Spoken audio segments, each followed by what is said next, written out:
എവിടെയും പോയില്ല. അയാൾ ഒരു ഡ്രൈവറാണ്. ഡ്രൈവർ പണിയിൽ ഒന്നും പണി കിട്ടിയില്ലെന്ന് അയാൾ പണി മീനെ പിടിക്കാൻ വന്നതേ ഉള്ളൂ. അയാളെ വിളിച്ചോണ്ട് വന്നവര് പിടിച്ചിട്ടാ വിളിച്ചോണ്ട് വന്നത്. അവര് ഒന്നും ചെയ്തില്ല. അവർക്ക് അയാൾക്ക് ഏതൊരു കേസും ഇല്ല, എവിടെയും ഏതൊരു കേസും ഇല്ല. അപ്പൊ അയാൾ ഒരു പാവം. അയാൾക്ക് മലയാളം പോലും അറിയത്തില്ല, തമിഴ് അറിയത്തുള്ളൂ.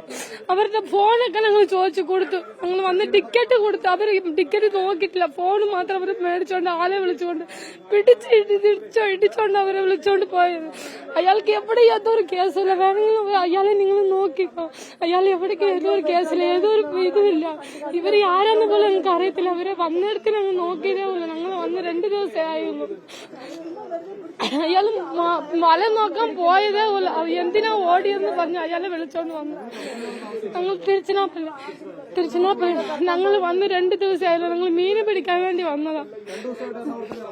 2 ദിവസമായി എറണാകുളത്തിലായിരിക്കുന്നു. ഞങ്ങള് മുമ്പ് തമിഴ്നാട്ടിലായിരുന്നു.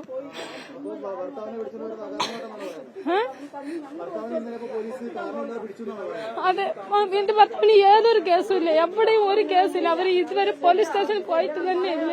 അത് ഉറപ്പാ. ഞാൻ കല്യാണം കഴിച്ചിട്ട് 10 വർഷമായി. ഇതുവരെ അയാൾ ഏതൊരു കേസിലും പോയിട്ടില്ല, ഏതൊരു ഇടപാടും ഇല്ല. കേരളത്തിന് ആദ്യമായിട്ട് അയാൾ വരുന്നത്. നാനാ വിളിച്ചോണ്ട് വന്നത് അയാളെ മീന് പിടിക്കാൻ. ഒരു ചേച്ചി പറഞ്ഞിട്ടാണ് ഞങ്ങൾ ഇങ്ങോട്ട് വന്നത്. അയാൾ വല ഇട്ടപ്പോ വല കുടുങ്ങിയപ്പോ അവിടെ അങ്ങോട്ട് പോയതേ ഉള്ളൂ.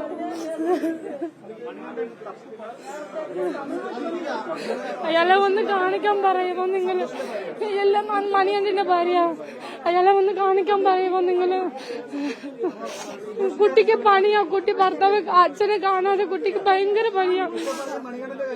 മണിയന്റെ കാര്യമാണ്. സന്തോഷം എനിക്ക് അറിയത്തില്ല. സന്തോഷനെ ഇവിടെ വന്ന് നോക്കിയതേ ഉള്ളൂ ഞങ്ങള്. അല്ലാതെ അറിയില്ല. അല്ല, എന്റെ ഭർത്താവ്. അവർ തമിഴാണ്. ഇല്ല, ഇവിടെ വന്ന് നോക്കിയതാ. സുഹൃത്തുക്കളല്ല, ഇവിടെ വന്ന് നോക്കിയതാ. 2 ദിവസമായിട്ട് നമ്മൾ നോക്കിയതേ ഉള്ളൂ. അയാൾക്ക് ഏതൊരു കേസില്ല. അയാൾ ആദ്യമായിട്ട് അയാളെ പിടിച്ചുകൊണ്ട് വന്നിരിക്കുന്നത്. എന്റെ പേര് ചിത്ര. അയാളെ ഒന്ന് കാണിക്കാൻ പറയുമോ നിങ്ങള്? വെറുതെ തമിഴ്നാട്ടിൽ വന്ന് സന്തോഷത്തിന് ജോലി. എല്ലാ പണിക്ക് പോകും, മരകയറും പോകും, മണ്ണ് പണി പോകും, കള്ളു പൊട്ടിക്കും, എല്ലാ പണിക്ക് പോകും. തമിഴ്നാട്ടിൽ വരും 6 മാസം 3 മാസം മുമ്പിൽ വന്ന്. പച്ച കുത്തില്ല, നെഞ്ചിലെ പച്ച കുത്തിട്ടുണ്ട്. അറിയത്തില്ല സാറേ. നെഞ്ചിനകത്ത് 2 പേരെ കുത്തിക്കൊണ്ടിരുന്നത്. ഇതിപ്പുറത്ത് അമ്മയച്ഛന്റെ പേര് ഇൻസ്റ്റൽ കുത്തിയുണ്ട്. അത് മാത്രമേ ഉള്ളൂ സാറേ. വേറെ ഒന്നും തെറ്റിന് പോയില്ല.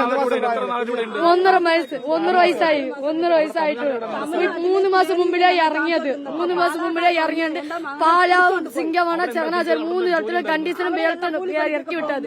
കയ്യൊപ്പ് ഇട്ടോണ്ടേ ഇരിക്കുന്നത്. ഞങ്ങൾ രാവിലെ തമിഴ്നാട്ടിലെ തേനി കാമാച്ചിപുരം അങ്ങനെ 3 തെറ്റ് ചെയ്യാതെ മുമ്പിലെ വന്ന് തമിഴ്നാട്ടിൽ വന്ന് കാമാച്ചിപുരത്തിൽ വന്ന് കള്ളു സാപ്പിൽ ബ്രാൻഡി സാപ്പിൽ കുടിക്കാൻ പോയ നാടെ പിടിച്ചോണ്ട് പോയി 8 കേസ് ഇട്ട് വെച്ചോണ്ട് 3 മാസം ഞങ്ങൾ ഈ കുപ്പിപ്പാട്ട് ഇറക്കി 3 മാസം കണ്ടീഷൻ ബെയിൽ പറഞ്ഞ് ഇപ്പൊ പോയിട്ടിരുന്നു. ശരണാചാരി, സിംഗവണ, പാല 3 ദിവസം പോയാണ്. ഞാന് എന്റെ ഭർത്താവ് 2 പേർ 3 മാസം ഇറങ്ങിയതിപ്പോ ഇവിടെ ഉണ്ട്.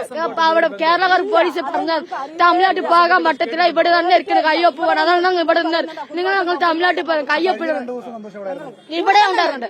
എറണാകുളത്ത് ഞങ്ങളെ കൂടെ ഉണ്ടായിരുന്നു. ഞങ്ങളെ കൂടെ എറണാകുളത്ത് എല്ലാവരോടും ചോദിച്ചെടുക്കാം. കടൽ എന്റെ കൂടെ ഞങ്ങളുടെ കൂടെ ഉണ്ടായിരുന്നു. ഞങ്ങൾ സത്യാഗ്രഹം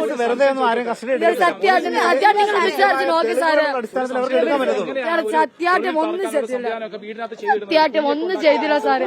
സത്യം ഞങ്ങളുടെ തുണി ഡ്രസ്സെല്ലാം നോക്കി ഏതാച്ചും എടുത്തായിരിക്കില്ല. ഞങ്ങളുടെ ഫോണ് മോഞ്ഞ് കൊണ്ടുപോയിട്ടുണ്ട് സാറ്.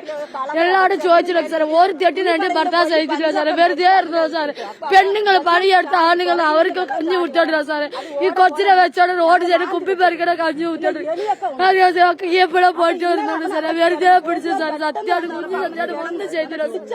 വെറുതെ പിടിച്ചോണ്ടിരുന്നു സാറ്. പിടിക്കാൻ പോലെ ഭയങ്കര അടിയാണ്. അതാ ഓടിച്ചു പോയി സാറേ. പേടിച്ച് ഓടിച്ചു പോയി. മുണ്ടെല്ലാം ഉറിഞ്ഞുകൊണ്ട് പോയത് സാറേ. സത്യമായിട്ട് ഒന്നും ഡ്രസ്സില്ലാതെ ഓടിപ്പോയി സാറേ. സത്യമായിട്ട് ഒന്നും ചെയ്തില്ല സാറ്. കൊച്ചിന് സത്യമായിട്ട് ഒന്നും ചെയ്തില്ല. ഒരു തെറ്റ് ചെയ്തു. പറഞ്ഞിടത്ത് സന്തോഷമായിട്ട് ഏഴണ്ട് പറഞ്ഞു ഞങ്ങൾ പേടിച്ചു പോയിരുന്നതോ സാർ വീട്ടിനകത്ത് ഉണ്ടായിരുന്നു പേടിച്ചു പോയി വീട്ടിനകത്ത് വിളിക്കുമ്പോ അടിച്ചു വിളിക്കാൻ പോലെ അടികൊണ്ടേ വിളിച്ചത് സാറ് ഞാൻ പറഞ്ഞായിരുന്നു സാറേ സംസാരിക്കുന്നത് ഞങ്ങൾ പറഞ്ഞു സാറേ സാറേ അടിക്കരുത് സാറേ എന്നാണ് സംസാരിക്കുന്നത് സാറേ കാല് പിടിക്കാൻ സാറേ പറഞ്ഞായിരുന്നു സാർ ഒന്ന് കേട്ടില്ല അങ്ങനെ കയ്യില് വിളങ്ങിട്ട് അങ്ങനെ വണ്ടിയിൽ കേട്ടിയ സാറ് അങ്ങനെ വണ്ടിയിൽ കേട്ടിയ സാർ ഞങ്ങൾ പരപരി കേട്ട സാറേ സാർ പേടിച്ചു ഞങ്ങൾ സംസാരിക്കുന്നത് കേട്ടില്ല സാറേ പോലീസ് എന്റെ പേര് ജ്യോതി സാറ്